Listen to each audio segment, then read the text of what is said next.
Hey friends, so you are probably expecting the usual Earthkeepers theme music and the boilerplate introduction.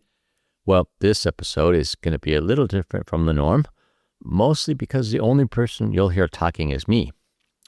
Circumstances have colluded, making it necessary to do a brief solo show, which is probably a good thing because it provides an opportunity to share about some new developments concerning Earthkeepers. If you're a regular listener to this podcast, you know that I moved a couple of months ago to a log cabin on Camano Island in Washington State. It's been really great so far. Where I live now is beautiful and quiet, and I'm learning to live with the owls, deers, coyote, and tree frogs that inhabit the woods all around me. What I was not ready to contend with, though, is the severity of the storms on this island. We had one of those before Christmas, and the wind raged so hard that trees were falling everywhere, closing roads and knocking out the power, the internet, and even cell phone service for several days. In the midst of that storm, as I huddled in the dark with my dogs, I was sure one of the giant old maple trees around my house was going to smash down on my roof. As it turned out, I only lost one window to a flying tree limb, which was scary enough. Anyhow, without power or connectivity, I couldn't do my scheduled podcast interviews. But rather than skipping the episode this week, I thought it could be good to step back from the usual format of the show and to simply share about what I'm thinking as we start the 7th year of the podcast. Mostly, I want to take the opportunity to say thanks to our podcast listeners all around the world and to share with you some of the things that you can expect from Earthkeepers and from our parent organization, Circlewood, in the coming year. So here goes. First, I want to simply express my gratitude for those who take the time to engage with a podcast every couple of weeks. Producing Earthkeepers really is a key part of Circlewood's efforts to promote a more thriving, ecologically just world. This show is meant to promote the common good of all creation and to support people like you who feel the pain of a suffering planet and who want to live in ways that heal rather than harm the environment. Honestly, I deeply love hosting this podcast because it gives me opportunities to connect with other Earthkeepers around the world who are doing innovative, impactful things in the realm of Earth care. I also love feeling connected to you. I can't tell you how much it means to me, knowing that there are people like you who are listening and learning alongside me. Knowing that you're listening to the podcast is profound motivation for me to deliver challenging, encouraging, cutting-edge content every couple of weeks. And frankly, you keep me conscious of the fact that I'm not alone in this work of resistance, and that we are all part of a global community of people who want to push back against environmental exploitation and ecological indifference. And when you think about it, seeing ourselves as part of a global community with others of like heart and mind can be both encouraging and comforting, especially as we pursue the sometimes hard work of creation care. Even better, as some of you know from experience, no doubt, actually working together in community with others can make our Earth care more impactful. For that reason, Circlewood will be undertaking some new initiatives in the coming year that are meant to help you find and foster a community in the places where you live. So, for example, we'll be putting together some topical learning units that can be worked through over the course of multiple weeks. These free courses, if you will, are designed to be engaged by groups of people, either in person or virtually, to promote communities of learning and personal growth. Of course, you can work through these resources just on your own as well, but our deep hope is that we can promote the gathering of community groups that not only promote mutual learning, but also inspire and encourage people in the sometimes lonely work of creation care. Of course, it goes without saying that the impact of this new endeavor depends a lot on you.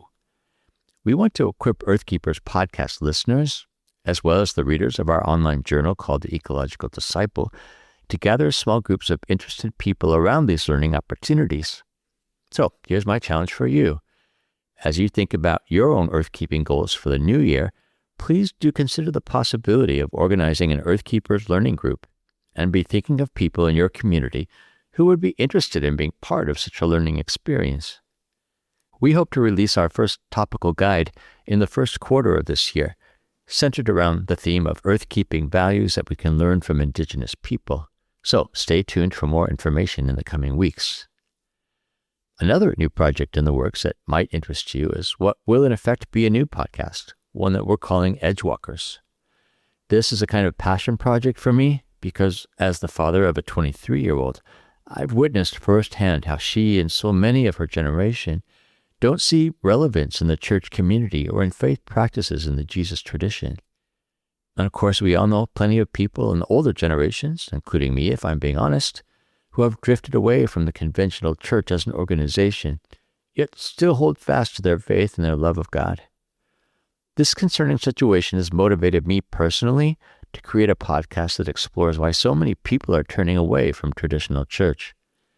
More importantly, the Edgewalkers podcast will focus on some of the new, radically creative, courageously innovative experiments that offer new hope for those of us who still yearn to practice our faith life and community in fresh and relevant ways. The plan for the moment is to create a limited standalone series. I'm thinking like maybe 6 episodes, all released in fairly quick succession. So if you're interested in that particular topic, watch for the launch of the Edgewalkers podcast later in the year. And hey, if you've got suggestions about who I need to talk to for this podcast, please shoot me an email at forrest.inslee@circlewood.online. On a more personal note, 2026 is going to be a year of deep learning for me as I pursue a relationship with the 2 acres of forest where I now live. As I said earlier, I moved recently to Camano Island in order to be closer to my work with Circlewood and to the 40 acres of woodland that we as an organization have taken care of for many years. Much of my focus in 2026, though, will be on finding my place in the particular ecology of the 2 acres where I now live. Already, I'm becoming aware of the past wounds of this forest and the present suffering here caused by climate change. As I figure out how to love and restore this bit of woodland that I'm committing myself to, I'll be looking for ways to share both my successes and my setbacks in case any of you want to follow along on my learning journey. My hope ultimately is that the things I discover and the ways that I'm challenged to grow might provide some encouragement for those of you in the broader Earthkeepers community who are seeking to live better with the places where you live. So, I know that's a lot of new stuff in the works. I think part of me hopes that by saying these aspirations out loud, I'll feel more compelled to actually do them. So feel free to hold me accountable. I will say too, though, that frankly, I am a little bit nervous about taking on these kind of gnarly new goals because I don't want to be distracted from the normal work of producing the Earthkeepers podcast itself. Do know, though, that this really is the work I love best these days, and my promise to you is that I won't compromise our core goals and values. Indeed, I intend that the podcast will only get better in the coming year, and you can rest assured that I and the rest of the production team will continue to encourage, inspire, and educate folks as they strive to be good relatives in the family of creation. To that end, I am really feeling some new motivation about the podcast as I look ahead to Season 7. In order to keep the podcast both interesting and challenging for you, I'll be looking to explore new topics in light of these pretty profound challenges that we're facing these days.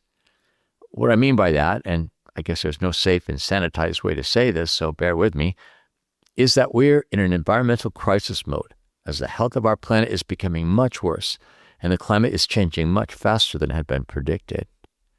In light of this, I'm coming to realize that if I'm going to do this podcast from a place of honesty and integrity, I'm going to have to be more forthright about the anger and sadness I sometimes feel, even as I try to find reasons to be hopeful as well. For me, being more honest will mean asking more edgy and difficult questions in future episodes. For example, what does it mean for Americans to push back against the disastrous environmental policy decisions of the current administration? Trump's policies are killing us, friends. He is enabling the worst parts of human nature, encouraging selfish exploitation of our environment, and speeding up the pace of climate change and ecological decimation. I saw a meme recently that said something like this: imagine how it will feel to wake up 3 years from now when Trump will no longer be president. Well, that struck me in 2 ways. First, I realized that I have become resigned to the fact that I just need to hold on for 3 more years and then we can somehow get back on track towards living as a greener nation. The second thing, though, that I thought was, how have I come to the point of personal compromise that justifies that kind of passivity and dismisses the righteous anger and despair I feel for the sake of creation? I mean, really? We're just supposed to wait 3 years and stand by as as clean energy is demonized and protected public lands are given over to mining and fossil fuel extraction, sorry, but I'm getting to a place where I have no choice but to fight back, because I believe that all human beings were created to care for the rest of creation, to defend it, give voice to it, and stand against those who only want to dominate it. The current pace and scale of ecological destruction right now means that we have to find ways to stand up to environmental injustice and speak truth to power. These are desperate times that call for desperate measures. We can never let ourselves become content and complacent simply by making little tweaks to our shopping or recycling habits and calling that good. But what does effective resistance look like?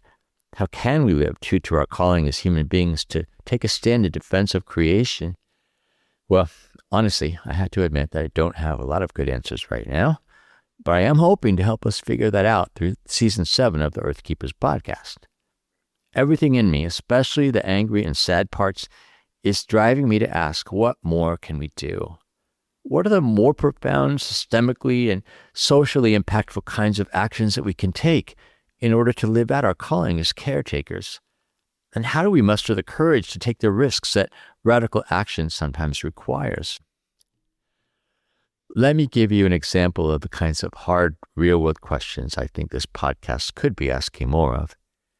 If you're a parent or grandparent, what more could we be doing to sensitize our children to the suffering of creation and build into them the courage to challenge the status quo with their very lives? Or if you're a young person hoping to become a parent, how should you be thinking about bringing children into a world where climate change is quickly making it way more difficult to survive and thrive? Here's another question that I don't have a good answer for. In the realm of public discourse, how are we not taking a hard and honest look at the overpopulation of the planet as a primary cause of ecological destruction? We passed the 8 billion mark in late 2022, and we're projected to reach around 9.8 billion people in 2050. Our world's resources are limited, but we're sucking the planet dry, decimating whole ecologies and pushing countless species into extinction, all to make room and provide resources for more and more people. Why aren't we talking about that more, much less doing something about it? If this podcast is going to be truly useful to anyone, we've got to be asking the harder questions and speaking up about the harder truths. And probably that might mean losing some of our current listeners. I hope, though, that by becoming a more honest and fundamentally challenging podcast, we might actually bring in more listeners to the Earthkeepers community. Listeners who already know that we could be doing so much more in the defense and protection of creation. Earthkeepers needs to be asking the harder questions, and I'm going to do my best to ask them, but also to find clever and experienced podcast guests to help us find answers and inspire us to action. And if you have a particular question that's burning in you, or if you know people we should have on the show, definitely let me know about them. So, thanks for letting me speak my heart and mind. More than ever in these crazy days, I need to feel like I'm standing with others who care as much as I do. Please do reach out and let me know what you're thinking. There are different ways to do that, of course, from the Earthkeepers website. I'm glad that we're in this together, friends, and I am a better Earthkeeper because of you. I hope you'll be able to say the same as this new season unfolds. So here we go.